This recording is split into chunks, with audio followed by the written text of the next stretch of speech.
Hello friends, আমি cosmetologist Surajit Majumdar and senior aesthetician and 10 years experienced. তো আজকে আমরা যেটা একটা ছোট টপিক নিয়ে আলোচনা করব সেটা হলো মোল বা আঁচিল। তো এরকম আঁচিলের আরো একটা সমস্যা হয় যেটা আমরা আঁচিল ভাবি, বাট ওটা আঁচিল নয়, সেটা হচ্ছে ভাইরাল ওয়ার্ডস, যেটা খুবই সূক্ষ্ম সূক্ষ্ম ছোট ছোট আঁচিলের মতনই দেখতে হয়।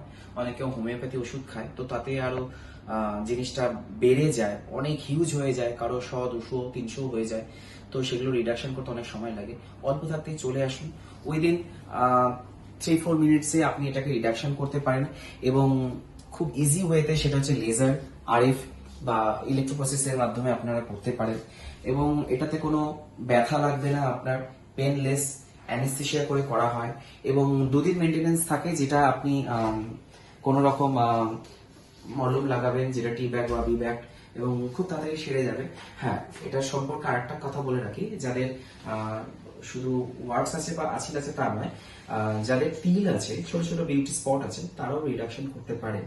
কারণ অনেকের এমন এমন জায়গায় বিউটি স্পট গুলো হয় যেগুলো তাদের দরকারই নেই বা তার কাছে খুব বেমানান লাগছে, তো তারাও আসতে পারেন। কোনো ভয়ের ব্যাপার নেই, কোনো রকম সাইড এফেক্ট নেই, শুধু আপনি এটা রিডাকশন করলে একটা ছোট্ট স্কার থাকবে, সেটাই ব্যাস, আর কিছু নয়।